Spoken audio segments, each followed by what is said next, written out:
There is definitely not much art, not much science to successful marriage.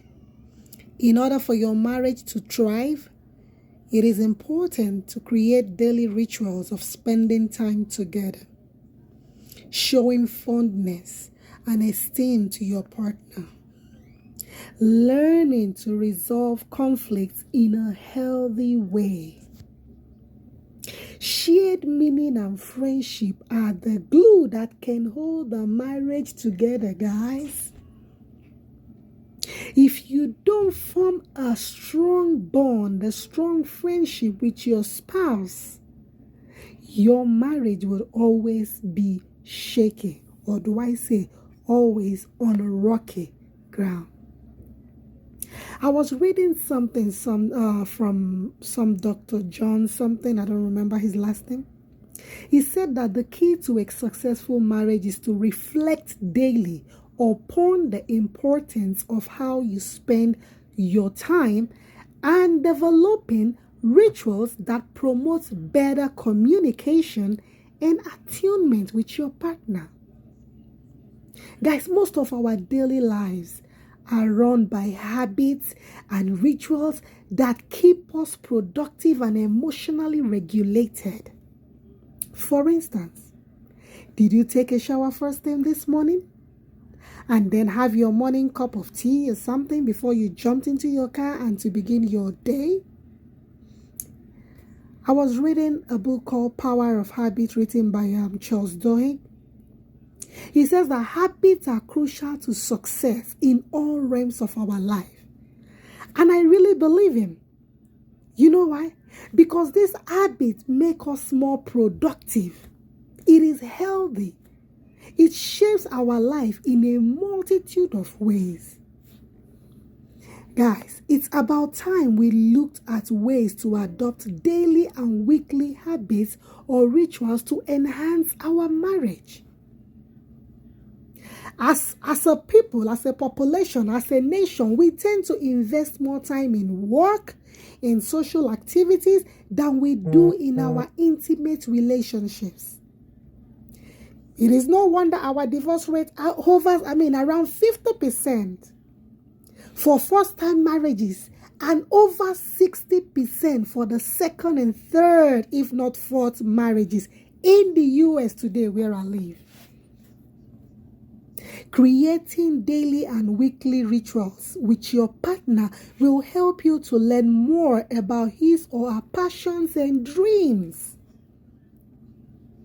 If you find time to admire your partner, not just for how he or she acts with you, but for how he or she operates in all spheres of their life, it will surely strengthen your love. When it's been tested, when that love of yours is being tested by adversity and conflict, this will strengthen it. Admiration is the most powerful foundation for a relationship. Trust me, when you admire your spouse for everything, little thing, big thing, medium thing, whatever thing they do, you are strengthening your relationship. Learn to do things together.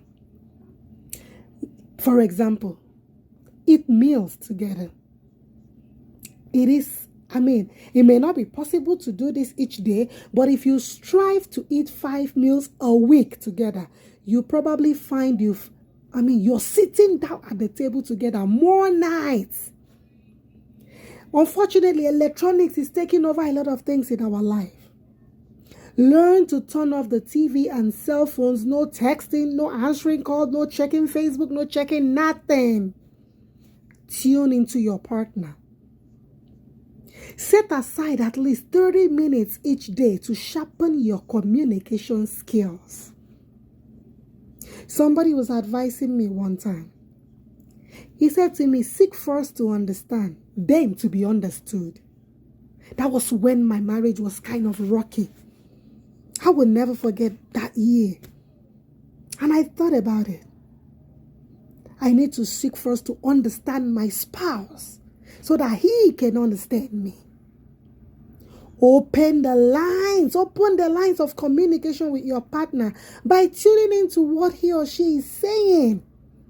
And most importantly, validating it for him or her. Even if you don't agree, this should not be a compliance session, but rather an opportunity to discuss things going on between you and to express your thoughts, feelings, and wishes. Adopt a time, kind of weekly or bi-weekly, to discuss a positive vision for your relationship. If you cannot do bi-weekly, then do a month. This will help you feel connected. It will help you develop a clear picture of where you are heading. Discuss your values and thoughts about a range of topics such as, mundane matters like purchases and all that, or heavier topics such as maybe you're having in-law issues or things like that. Or maybe stepchildren if you are in that situation. Just start with setting 3 goals that are meaningful to you. Keep in mind that it can take up to a month to see any change. It can even take longer. It's not going to work magic right away. Write down your shared vision and prioritize. Don't sweat the small stuff. Women, ladies, please don't sweat the small stuff and keep the focus on spending time together alone with your kids. For instance, in my house, on Fridays, I make it a pizza night for the kids. And sometimes we eat at a restaurant, if not for the situation of things. That gives us at least some couple of nights in a month that we spend together. Especially when we aren't too focused on cooking and cleaning up and all that. Find time for physical exercise. And do something exciting each day. Do something that can move your man, move your woman. Trigger him. Try to power walk around the neighborhood. If you're riding a bicycle, do it together. You like hiking, do it together. Add a little novelty and excitement by trying kayaking in the summer or cross country or skiing in the winter months if you can do that. Take a chance. Studies have shown that sharing an exciting experience can bring couples close together. I am a living witness. I had to sometimes make an impromptu travel, take off time from work, and got a nice place for my husband and I to go for just 2 nights and a day.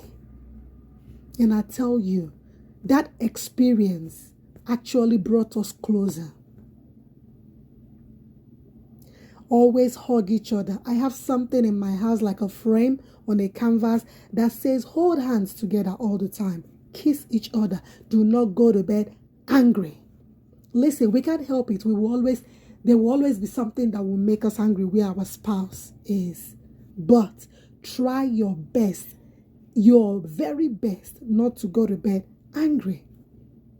Hug your partner. Or if your partner is trying to hug you, don't act like I'm still upset. Hug it out. Find way to show physical affection. Hold hands together. Pat him on the butt. Hit him or something. Or you, a man listening to me, do the same. It has been proven that hugging your partner for even 30 seconds a day actually increases your intimacy and passion. If you don't do this, you will be living as if you are roommates. Please. Always know that physical contact releases a feel-good hormone. I remember a friend of mine said, when my husband touches me, he releases feel-good hormones. Touching as in just probably holding her, hugging her. Anyhow. Make out. It doesn't have to be sex. Make out so that feel-good hormone can come. Make out. When you do all these things, you are releasing oxytocin. Oxytocin is known as the bonding hormone. that reduces pain and causes a calming sensation. Let me tell you, studies have shown that it is released during sexual orgasm as well, which I believe many of us know. When you have physical affection with your loved one, it will reduce your stress hormone. Have you heard about the statement of, oh, I'm so worked up, I'm so tired, let me just go home and, hug my husband and hug my wife to reduce some stress hormone? Yes. It will lower the daily levels of the stress hormone cortisol, believe me. Never underestimate the power of having a great time with your partner. Doing silly things like singing in the shower. My husband doesn't have a good voice. He doesn't know how to sing. But when I sing, he wants to sing with me. And that cracks me up. We go to the shower together. We bathe. I scrub his back. He scrub my back. Physical touch. Body soften. It brings joy and laughter. I tell jokes a lot. He also tells jokes. I tell more. He loves it. We love to watch comedy movies. Sometimes I don't enjoy football or CNN news and all that. He does, but I just sit down there to keep him company, holding his hand or massaging his feet or rubbing his back or popping some pimple and all that. That will bring you both pleasure, and it can ignite passion and keep you connected. Please, if you are listening to me, create a daily or weekly rituals that will enable you to spend quality time together. Carve out time to be with your partner so you don't become two ships passing in the night. Focus on spending time doing enjoyable activities that will bring you both pleasure. Make a commitment with your partner to spend a magic 5 hours a week together. Taking time to process your dreams so that it can bring you guys closer and strengthen your marriage. I had to do all this. It is very simple. It is not hard. I pray that if you come across this video, it will be of a great help for you if you're going through rocky times in your marriage. Just let it go. Take one day at a time. Do your best. The most important thing I say to people, learn to pray with each other. A family that prays together, they stay together. And when you are loving each other this way, even in the midst of storm, you are teaching your children to grow up to be responsible, loving parents if Jesus tarries. God bless you all. I'm sorry if I took your time, a lot of your time, but I just wanted to put this out there. Do not forget, do the best you can in this year 2021 to make your marriage work. Perform these rituals that I talked about. Keep yourself close. Forgive. Let God heal. And great and mighty things will happen in your home. God bless you all. Thank you for listening. I appreciate you. If you're new to my channel, you're welcome. If you just kind of bumped in, I appreciate you. Please consider subscribing. And if you're my oldies, I appreciate you. Thank you so much. You are well loved. Thank you all. Have a blessed time. Stay safe. Stay blessed. Until the next video. Bye.